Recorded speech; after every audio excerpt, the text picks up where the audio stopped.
Thank you so much for logging in to the CU Try show. I'm Karen Sims from the Trauma and Resiliency Initiative, and today I am honored to have Julie Pryde, the administrator of the Champaign-Urbana Public Health District. I know she is familiar to most, and I am really looking forward to having the conversation. So Julie, I know you're incredibly busy, but thanks for being able to sort of hop in.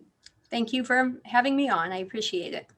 So I'm actually I know everybody has asked you a bazillion and one questions about the vaccine, and I promise I'll get to those. But I actually wanted to pick up on something that you said at the coalition meeting that I thought might be a helpful place to begin our conversation. You said, people were like, a year ago, I couldn't foresee where we would be. And you were like, I could have. So say more about that. Like, did you have a crystal ball? But what made you foresee something about the course of how this epidemic might have unfolded? Well, I can say I knew that the pandemic, I knew that we would still be dealing with it this far in because, any type of pandemic comes in waves. A viral pandemic like this comes in waves. So, I've read enough and of the history of different pandemics. So I knew it was going to take a year and a half, sometimes two, to get through it. But what I could have never foreseen was how it was politicized and how just basically foolish decisions, I don't know how else to say it, were made related to this virus, and how many deaths we've had. I really have difficulty getting my head around the fact that we have had this many deaths in the United States of America in 2020 and 2021. I mean, it's a staggering number of deaths. At least probably half of them could have been prevented just with doing, some of the basic prevention strategies that were always out there that we always knew about. Yeah. So what, 531 million, I think is close around that. 531,000 in the US, yes. Yeah, not million. Woo, geez. Yeah. Boy, talk about exaggeration, but yeah, 531,000 people in the United States is a huge number. So why do you think we've struggled so much with prevention? Because the information, there has been no leadership, at the top. Typically in a infectious disease epidemic or outbreak or crises or anything, you always notice, look at even when we had the Ebola issue, you always see the CDC out front, they're leading, the messaging is clear, anytime you have something new, the information continues to evolve as more is learned about it. And so you always err on the, side of caution at the beginning. But with this, it was just, basically, there's no other way to say it. There was lying going on. So at the very beginning, last January, last February, one of my messages to our community was to get your information from trusted sources. Now, what I meant at that time was, don't just be doing your own Google searches and finding, information that may be false and that may put you and your family at risk. What I never anticipated was the fact that it would be coming from the federal government itself. I can't think of a time when that's happened. Certainly with HIV/AIDS, when that pandemic began, there was a lot of ignoring of information, but I don't recall any outright false information being promoted. Yeah. And so I'm imagining, I promise we're going to talk about the vaccine, but I'm imagining some of that early sort of our history with this virus is part of the reason why it might be harder for certain people to accept the vaccine, to be compliant, because it's like, how do you trust this part when the first part, was so filled with so many change, right? People say, so things I hear, they change the story all the time. People, they kept making up things. The message also was inconsistent, right? So some states would do one thing, other states would do right? And so it just seems sort of subjective. So, and I can imagine when you get to the vaccine, people are like, how do I trust that process too? Absolutely. And that is part of the problem. If you don't have leadership at the beginning of something like this, it's really hard to get people to know what is the, safe information. And people like to get information from trusted sources, obviously, and that is, what we want.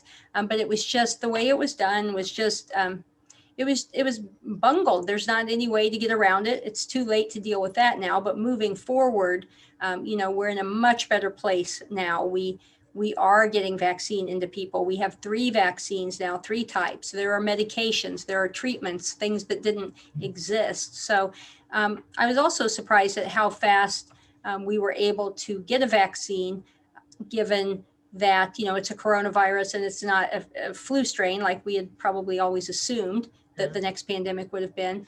But, what they did was take existing research and they really poured money into it. And in how the vaccine process works, or any type of medical research like that, is that, you may be working on something, but until you have something that's like extremely promising, it's too expensive to go into all the steps to find out if it's going to be safe and effective.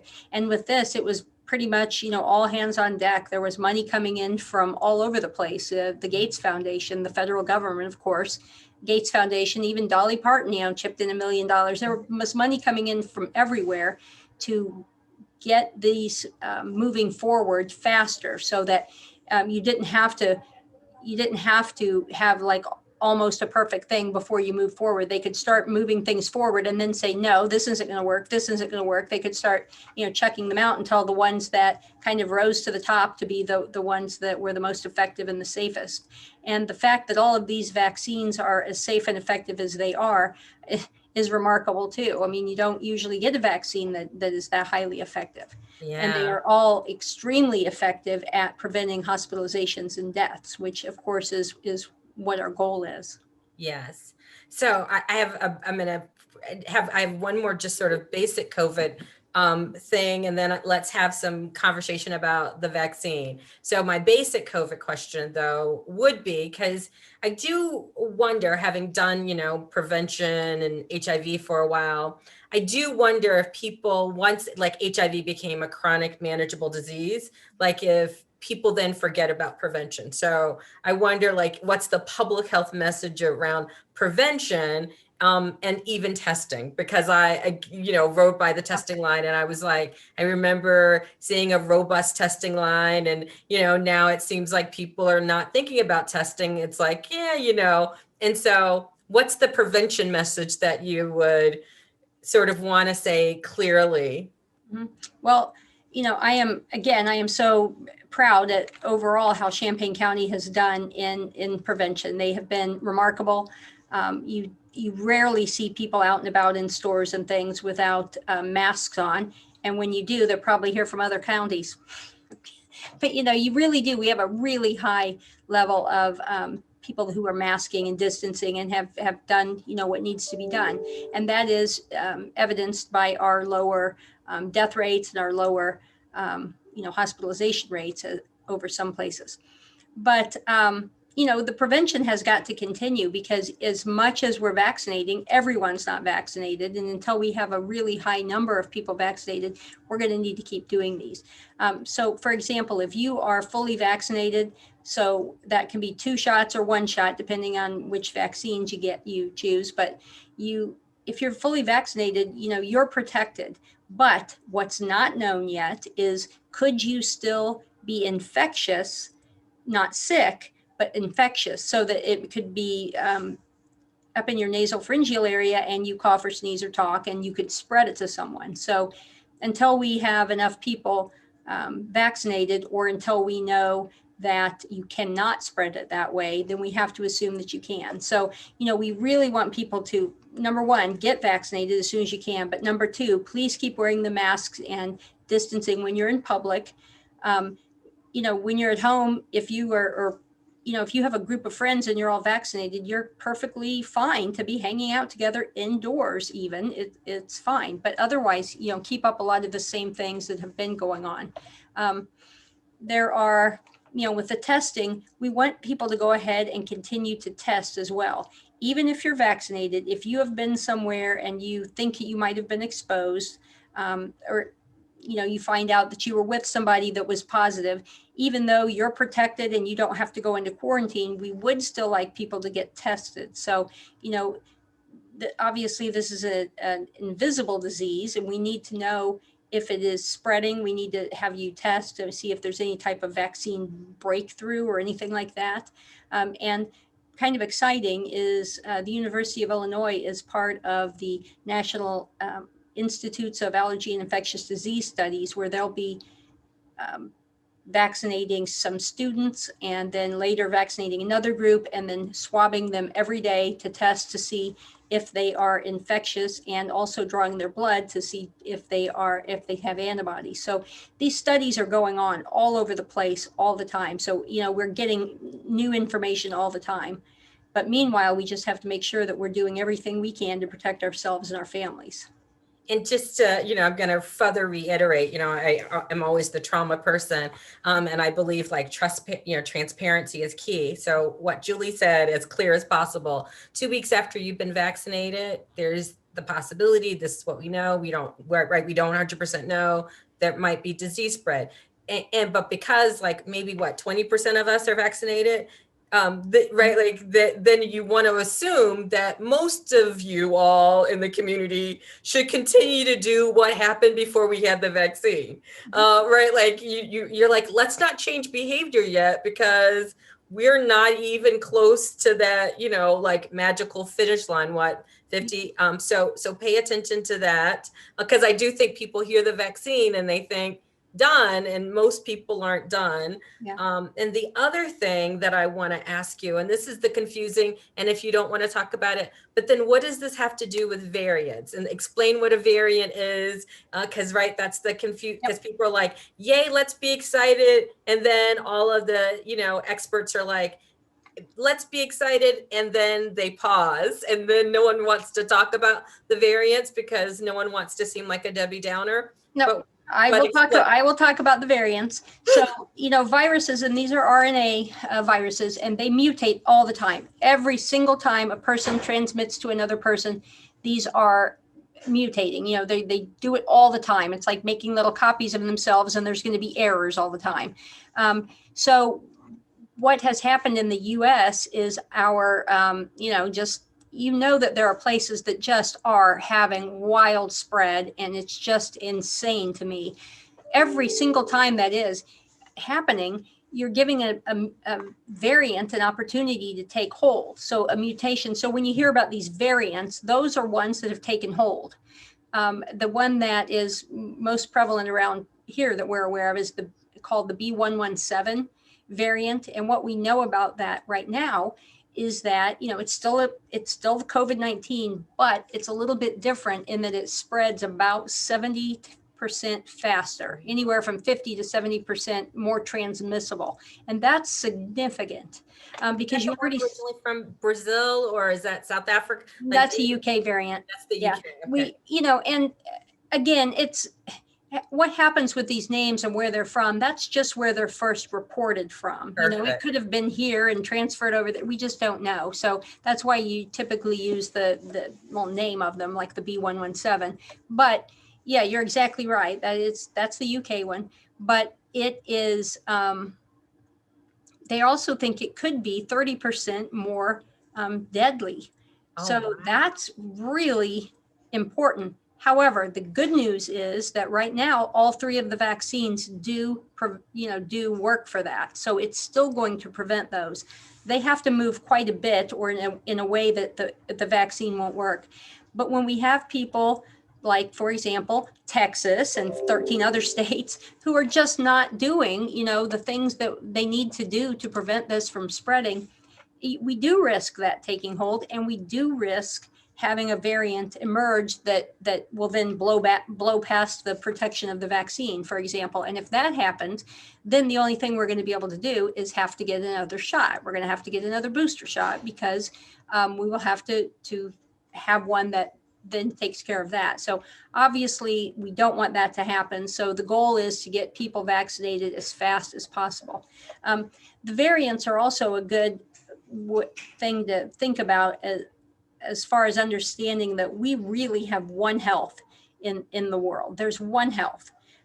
It's not the United States Health. It's not Champaign County Health. It's not another country's health. We are all connected, and viruses are just a beautiful example of how connected we are. You have your animal health, your human health, and your environmental health, and every single one of those is connected, and it's all over the world. So, we need to not only take care of ourselves, we need to take care of helping out the rest of the world as well, because you see how fast a virus can emerge and how fast it can spread all over the world. And this is my third pandemic in my career, and I'd like to think I'm not that old. So, I mean, we are seeing them. This is the big one, if you will, more like the 1918 one. Yeah. But there's no reason to think that another one is not going to emerge at some point. So, we have to be, just like we have to be clear about climate change, is we are one world, we have one Earth. It's the same thing when we think about that for viruses as well. So is the anticipation that this would become sort of a chronic manageable disease? Is that kind of where we're looking for? Will there be treatments and some vaccines and some combination, and it may sort of stick around in the universe? Yeah, well, coronaviruses we have 4 basic coronaviruses that are what's known as, the common cold. I mean, there's a lot of viruses of the cold, but there are 4 coronaviruses that are the common cold. It is very likely that when those first emerged, who knows how many, years ago, that they also caused widespread, pandemic and lots of death and everything. We just don't know. But yes, it's probably not going anywhere. We're not going to be able to extinguish it like we did smallpox or something, but it'll probably be there, but hopefully it will be able to be kept at bay. Because again, it's not so much do you get the virus that's the issue. You want to prevent disability, you want to prevent death, and you want to prevent your hospitals from becoming overwhelmed. Because once you get an overwhelmed healthcare system, people start dying of everything else that they would normally be able to get treated for. And it is just a cascading of series of horrors that come with that. So, I mean, that's what we're trying to do all the time. I have up on my board, I wrote it like in last January, it says goal, keep the healthcare system from being overwhelmed, save lives. And I look at that 10,000 times a day, because that's really the goal. It's a overarching goal, but there's a million little pieces that go with that, but that's really what we're talking about. It's not the numbers of how many people get it, or how many people, that it's not really that. It's just that we don't want a lot of people getting it for what we talked about with the variants, but really our goal locally, like it should be in every county, in every community, is to protect your healthcare system and prevent as many deaths as possible. So I have one more. So you led to one more question that always comes up. So the other question is, so what about long haulers? Because I hear the keeping people out of the hospital, but what's this thing that people keep saying that some people still have symptoms or signs of disease way past, the initial exposure, even people who seemed pretty asymptomatic in the beginning. So yeah. What's that? Again, I'm going to use this moment to talk about it all, and then we'll shift and talk about the equity issues. Sure. The long haulers syndrome, it's a problem, because that's what I'm talking about with the disability. Some people have debilitating symptoms months and months afterwards, everything from neurological symptoms to circulatory issues to lung scarring that will require them to be on oxygen, and it's disabling, a lot of this. Some of it's just grotesquely annoying, like not being able to smell or taste, but there's a lot. You hear of extreme fatigue. So it's one of those things I just can't seem to stress enough, is that you don't want to take that risk. Get vaccinated, protect yourself, and don't risk, because that's what I tell people. It's not just a numbers game, like, oh, this is how many people died. Of course, that's horrible, but it's also horrible if you're in the hospital, for a month on a ventilator. That in itself causes a lot of problems. It can just destroy your lungs. It can do all kinds of things that leave you very much disabled. There have been amputations from this. There have been double lung transplants needed because of this. I mean, we're talking some very, very serious things. And although they're not common, they're still, that's still something not to take a chance with. So kidney failure. I have a Kidney friend who works, failure. Yep. yeah, a friend who works for Medtronic doing heart stuff, and she talks about their research about the impact on heart. And then, I do mental health stuff, and what they're anticipating, what 20 to 30% of folks have symptoms, some mental health symptom Mhm. post-COVID exposure. So we're Because this trying to. virus does all kinds of things. I mean, it affects neurological functioning, and it can cause depression and anxiety. I've heard of psychosis caused by it. I mean, it's a brand new virus, so you don't want to take the chance. So I want to keep nudging folks, and I would be remiss if we didn't talk about the issue, but I want to make sure it's clear, because I hear Julie saying this all the time: preventing, not just waiting for the vaccine, because we want you to be vaccinated, but in the interim, while you're waiting for your time, you want to do everything that you can to protect yourself, your family members, your community from being, just because the disease exists does not mean that you have to contract it. And so whatever you can do to not get it, we want you to do that. If just think about being really selfless here, because it's a pretty scary disease. So as a woman of color, and we're talking about a pandemic, and I think the other pandemic you're probably thinking about was HIV, right? In the middle of all of this.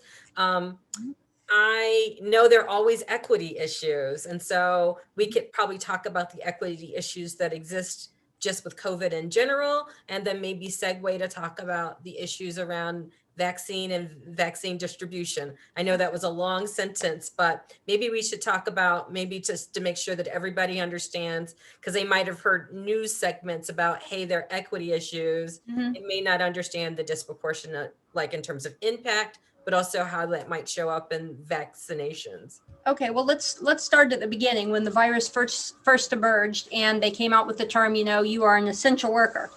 There were a lot of people who were not needing to put themselves at risk. They were working from home, for example. Well, if you work in, fast food, or you work in healthcare, or you work in, all kinds of jobs, retail, you were putting yourself at risk through your job. So, and like with anything, people who are on the lower end of the socioeconomic scale always suffer more, always, because the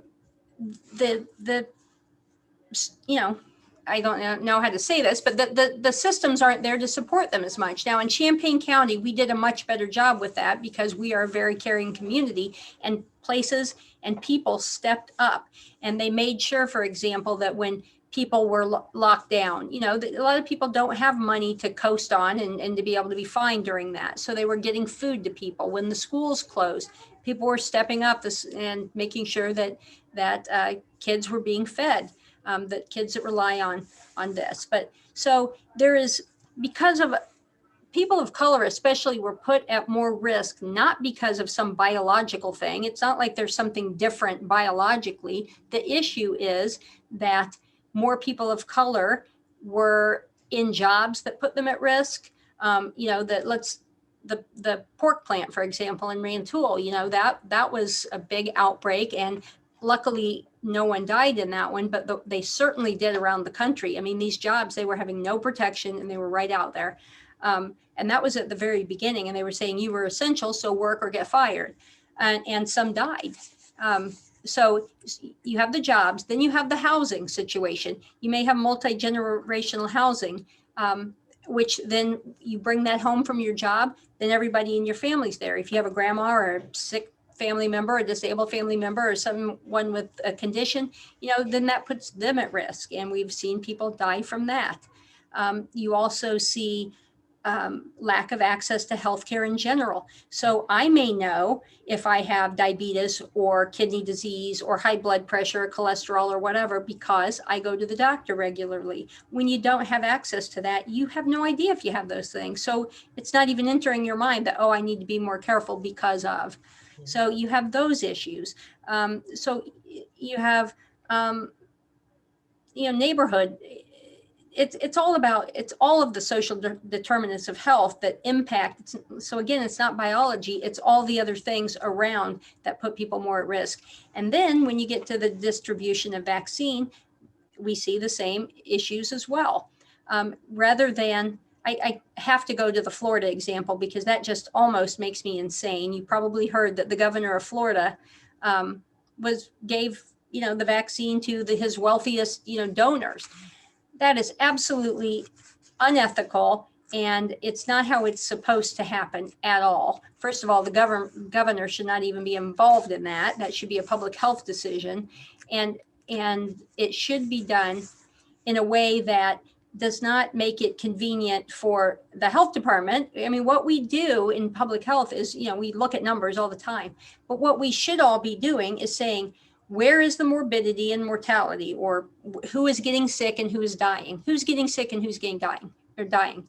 Who's being impacted the most? And that's where you focus your efforts. So in our county, as in really the rest of the United States, it was absolutely the older people, 75 and up, which is where we started, 75 and up, then 65. We went down to 65 and up. And then after that, but you can't just make it a free for all. You can't just say, we're going to open it up to everybody and y'all just come and whoever can get here, good for you. Because if you're working jobs where you can't be on the internet all day, constantly refreshing and trying to get an appointment, if you don't have internet, if you don't have access to a smartphone or minutes on your smartphone, or, all of these things, you have to have ways to make it even, make it more equitable. So what you have to do is you have to have, phone numbers that people can call in. You have to, and what we did a ton is rely on your community partners. So for example, every time we would send out a press release to say we're opening up a clinic for, 65 and up or whatever it was, at the same time it went to the media and on social media, because we understand that there are a lot of people that don't consume local media and that don't use social media. So what did we have to do for that? Well, we put that out in English, Spanish, and French, and we send it out through all of our community partners. So, we have a ton of them. Being in public health, obviously, we work with, all kinds of agencies and places. So we got it out through there for them to, let me give you an example. I would send it to, David Northern over at Housing Authority, and he would get it out to everyone that lived in public housing. So whether they consume local media or not, we made sure they were covered. We did the same thing with seniors through senior services. We did the same thing with immigrant service providers. We did the same thing with, I'm trying to think of some of the other things that we did. And then to reach seniors. So when we had the mass clinics, that was kind of, we say that's getting the low hanging fruit. You just hit it as hard as you can. You get thousands and thousands of vaccines out. But at the same time, we have to be realizing that there are going to be seniors out there who are not going to be able to get to that easily. They might not have a ride. They might not have the cognitive ability to follow through with things. So we have to take that into consideration. So that's working with our community partners to have, clinics here at CUPHD where they can call. They literally can email me people that say, hey, I know of somebody, my aunt, my grandma, my whatever. And we will reach out to them by phone to make sure that they get in. We're also out in all of the senior housing all the senior housing apartments. And there are a lot more of them than I realized. We have a lot of them in this county, but we're out there vaccinating in all of those.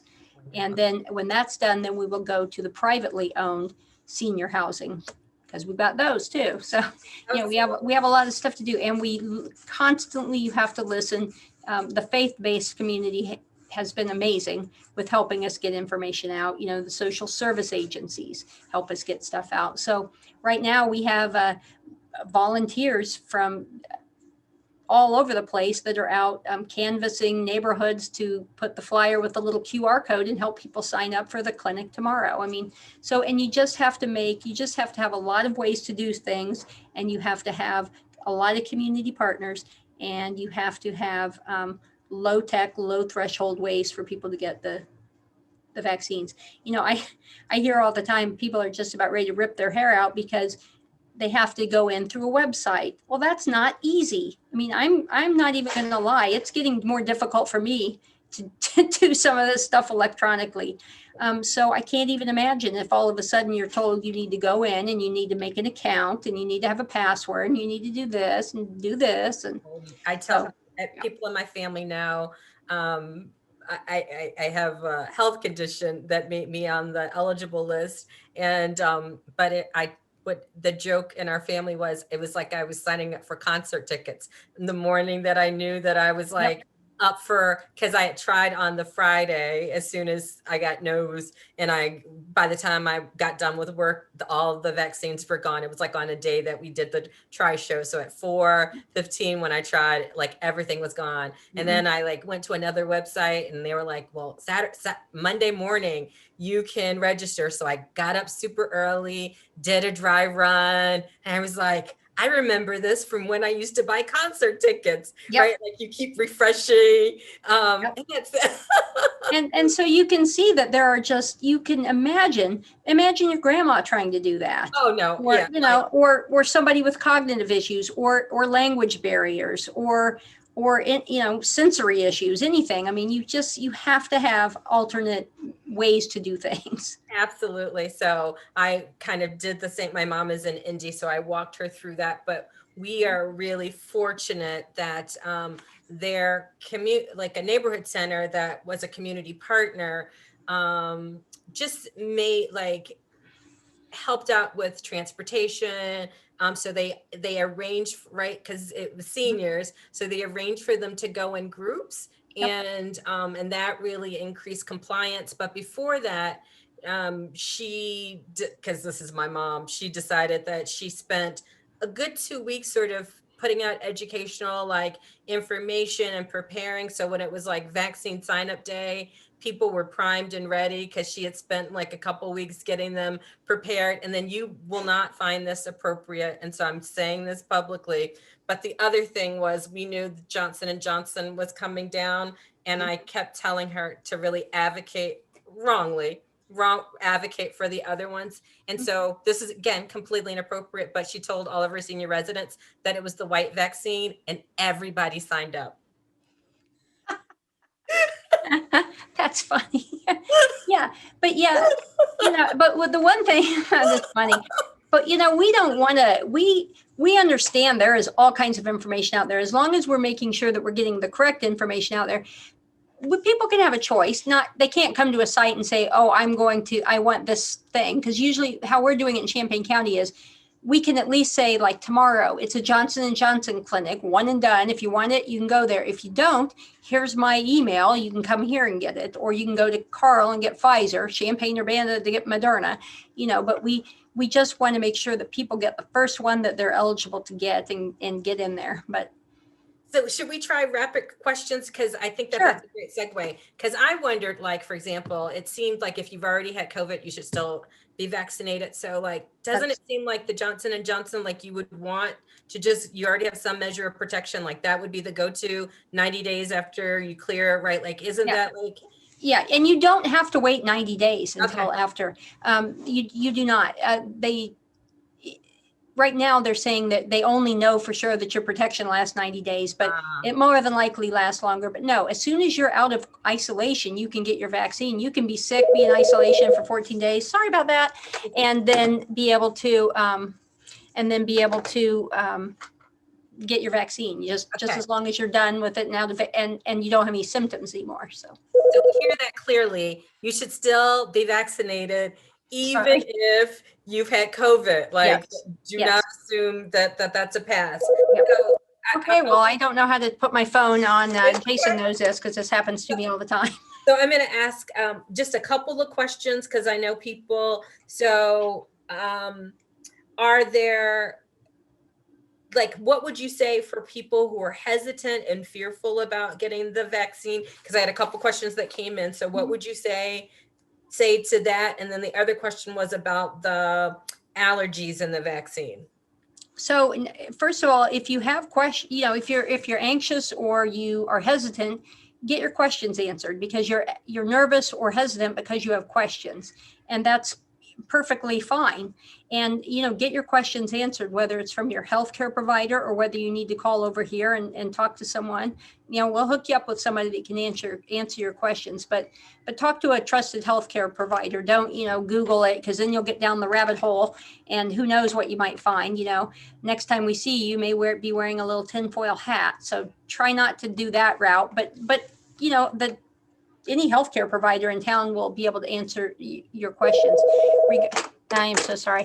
Regarding the allergies. So yeah, there are a lot of questions about that. So just so you know, any type of vaccine you get, theoretically, you could have a reaction to it.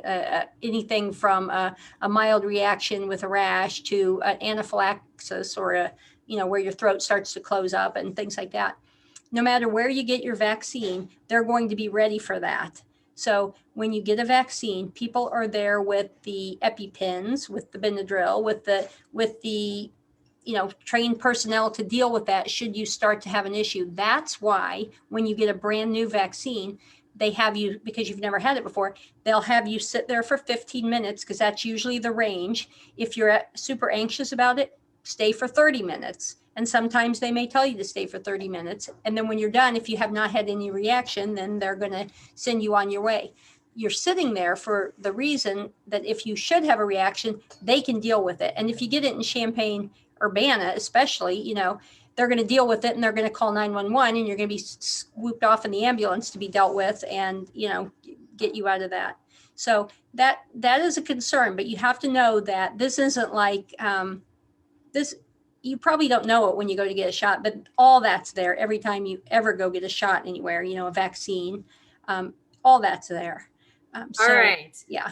So I've held you long enough, but I have one more question. And so where do you think we might be a year from now with this? Or 6 months from now, where are the messages of hope, and what are the messages of caution? Because yeah, the messages of hope, there's always silver linings in pandemics. I think that we're already seeing new treatments being developed, these new vaccines, which I think will then go on to probably be the leading type of vaccine. We'll probably see all kinds of wonderful health things come out of that. But, I think that we're going to be, even this summer, it's going to look a lot different than it did last summer. We're going to be able to be outside and do a lot more stuff. We're still going to need to have our masks on. But again, if you're vaccinated and your friends are vaccinated, you can go into a restaurant and eat at the same table. You can go inside anywhere and eat together. Once you're vaccinated, you're protected. The reason why you need to continue to wear the mask is to protect others in the event that you could still spread it. So, the note of caution is, and again, I don't even think about that so much as Illinois or certainly Champaign County, because the vast majority of people are doing what they need to do. But when you hear of a place like Texas, and some of these other states that are just saying, yeah, we're done with it, we're bored, we're going to move on. That isn't how viruses work, and that is not smart, and that could cause problems. We are not done seeing hospitalizations and deaths in this country at all. We're going to see another wave. It's going to get ugly again, but it doesn't have to here. That's what I've said from day one. We can control this to a certain degree. If we get everybody vulnerable, that's why I am pushing so hard to get people vaccinated, especially 65 and up. That's where the majority, but not all of the deaths are. And we have had younger people in our county die from this. So, as soon as you're eligible, please get vaccinated and, continue doing the precautions.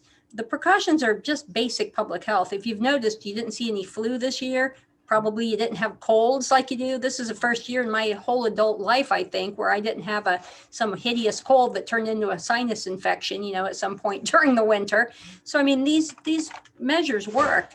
Um, and but I think that we're going to see a lot more. But your individuals that get vaccinated and their friends and family get vaccinated, you're going to be able to see birthday parties and things, in your family events, getting together and doing stuff more like normal. So that's the key, is just to make sure everybody's safe. And then you can have game night. Or I've had people ask me, when can I do poker night again? I'm like, when all your poker buddies are vaccinated, then have at it. So so maybe say one quick word about like who's eligible now. Because I did, you don't know this, but there are going to be some slides, and I took like a picture of the tree so that people could sort of see we're at what, 1B or 1C. we're right now. So now we're at 1A. 1A is healthcare workers and people 65 and up, basically, and 1B is various jobs, including teachers, grocery store workers, Uber drivers, manufacturing, all kinds of jobs. But most importantly, it's anyone for the Johnson & Johnson and the Moderna, it's anyone 18 years and older with an underlying health condition. Now, super important to understand is one of those underlying health conditions is obesity. And none of us think we're obese because we're not talking about, morbidly obese. We're talking about a medical term, obese. So a lot of people fall into that. So If your doctor said you should lose a little weight, that's probably you. That's probably you. That's right. Because obesity is, when most of the United States is obese, none of us think of ourselves as obese. But if, it's so that asthma, kidney disease, sickle cell disease, high blood pressure that's, leading to heart problems. There's all kinds of things. Asthma, if you're a smoker, you're eligible. Get in there, and then as soon as you get vaccinated, start working on the stopping to smoke. That's a whole nother public health show. But yeah, so a lot of people are eligible. So get over there. Where tomorrow, I can announce it now, but tomorrow what we did with this clinic tomorrow, we're having a clinic that Walgreens is sponsoring. There's going to be 1,000 of the Johnson & Johnson one and done vaccines there. So anyone that fits into those categories, we wanted to take, a few days to give our community partners an opportunity to get people signed up who don't have access to internet, who don't have, phone, or don't, need more assistance to get in there. So now we're about up to a little over 500 signed up right now. So now we're going to open it up, and people can go in and try to get into that site tomorrow. You do need an appointment for it. So it's a Walgreens. It's Walgreens, but the clinic is going to be at the Douglas Center gym tomorrow from 10 a.m. to 6 p.m. So we've got like a wide range, and there'll be about 1,000 vaccines hopefully given tomorrow. So. Wow. But if you don't get on there, contact public health. If you know anyone who's 65 and older that needs it, you can literally email me or call me on my number here, the phone that won't stop ringing, and you can we'll get you an appointment. We will get you in. Carl's still having clinics. OSF is having clinics up in Rantoul. Christie is having clinics. They're over at Meadowbrook Church. We're in senior housing. We're going to continue to do more outreach clinics. We've had one at, Carl did one at Church of the Living God. We've got the Jetty Roads Day coming up, which is a community planned event. We'll get the vaccine out there for that. So we have, we're going to be doing more and more outreach clinics to make this as easy as possible. But if you know someone who really needs to get in and get vaccinated, call me. Thank you, thank you, thank you. You're So welcome. I so appreciate this conversation, Julie. I'm gonna use the last like 10 minutes to do a pitch for our neighborhood project that, that I mentioned that we're launching. So I won't have to I won't keep you, but I just want to say, like, I appreciate continuing to like work with you on all of your amazing work. I mean, we are so fortunate in this community. Julie gave us a lot of credit as a community for doing the right thing, but really we got good, consistent direction, great leadership, always engaged, always available, always answering questions, always thinking about the best interest of the community. So we are very fortunate Well, as a thank you. community to have you. Thank you. Thank you. Thank you. And I look forward to continuing to work with you moving forward. So, Absolutely. So I'm going to take this last few minutes just to pitch bye. Thank Okay, our neighborhood, the Trauma and Resiliency Initiative will be launching a neighborhood projects, and Vasilia Clark, who's going to be working with me, was going to join me and sort of talk it through, but I just wanted to take a few minutes to describe it. So we again, Trauma and Resiliency Initiative always committed to helping communities be more trauma informed. And we're putting sort of practicing what we preach and are working with 5 targeted neighborhoods to do some trauma informed community building and healing. And part of that is helping people and training and equipping people to understand a lot more about COVID. So we're training some community health workers to understand COVID, to be able to talk to their neighbors and peers about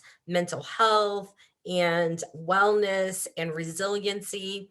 And so we are looking for you. And I want to make sure if you're in any of these neighborhoods, so if you're in the Silver Water neighborhood in Urbana, if you are in the Fifth and Hill area in Champaign, and Urbana, because there's sometimes a little bit of overlap.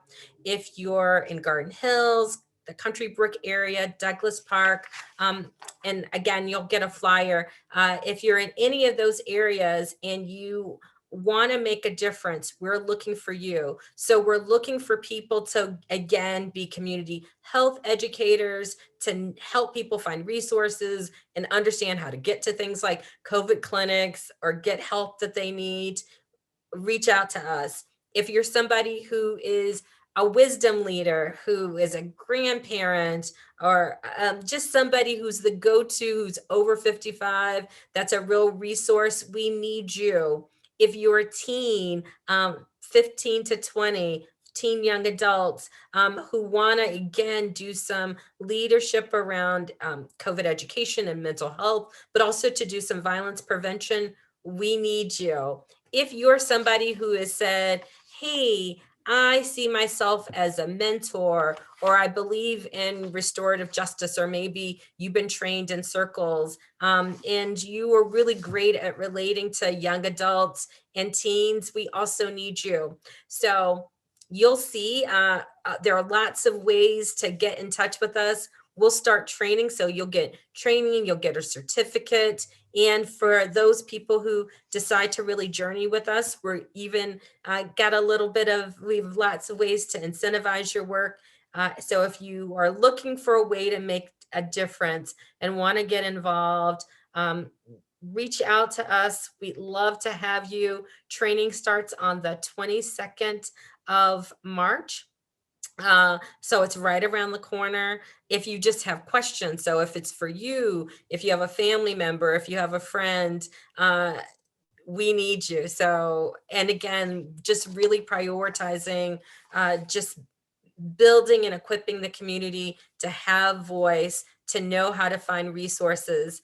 I've used words like trauma-informed community building a lot, and I guess I want to say in simple words, what that means is in a trauma-informed community, we're prioritizing safety so that we're helping people feel safe and connected.